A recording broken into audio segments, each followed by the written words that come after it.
రాష్ట్ర వ్యాప్తంగా సచివాలయ ఉద్యోగుల రెగ్యులర్ ట్రాన్స్ఫర్లలో భారీగా అవినీతి. కౌన్సిలింగ్ లేదు, ప్రయారిటీ లేదు. పోస్టింగ్ కావాలి అంటే కేవలం ఎమ్మెల్యే లెటర్ ఉంటే చాలు. స్థానిక ఎమ్మెల్యే అనుమతి లేనిది ఏ ఉద్యోగి డ్యూటీలో చేరేందుకు లేదు.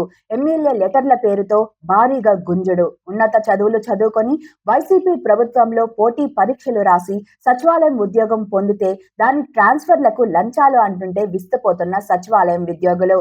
ప్రస్తుతం చిత్తూరు, తిరుపతి, నెల్లూరు జిల్లాలలో కొందరు ఎమ్మెల్యేల లెటర్ల పేరుతో భారీగా దండకాలు. నాకు గుర్తుకొచ్చింది, అందుకని అది ఇన్సిడెంట్ ఆల్రెడీ అయిపోయింది మేడం. ఆ ఇన్సిడెంట్ ఆల్రెడీ అయిపోయింది. నాకు నిన్న చెప్పారండి. నిన్న చెప్పారు, ఇప్పుడు కూడా కౌన్సిలింగ్ బిగిన్ అవ్వగానే కూడా చెప్పారు. అది అందుకని మీరు ఒకసారి కలవండి అమ్మా. సరే, కలెక్టర్ గారిని కలుద్దాం రండి.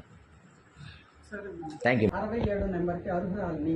నా భర్త ఎక్కడ సరౌండింగ్స్లో పనిచేస్తున్నారో అక్కడ 40 కిలోమీటర్ల దూరంలో నాకు లోపల నా పోస్ట్ నాకు ఇవ్వాలి. నేను పెట్టిన 5 ఆప్షన్స్లో ఒక ఆప్షన్ సి మల్లవరం ఉంది. అది ఇవ్వాలనుకుంటే ఆమె లేదు, నిన్ను కుప్పానికి వేస్తాను, కుప్పంకి నన్ను నాని వేయమని చెప్పినాడు అని చెప్పి ఆమె నన్ను దగ్గరికి పిలిచి కుప్పానికి వేస్తానని చెప్పినారు. కాబట్టి నువ్వు నాని దగ్గరికి వెళ్ళి ₹1,00,000 ఇచ్చేసి ఆయన కాళ్ళు పట్టుకుంటే నేను నిన్ను వేస్తానని చెప్పినారు.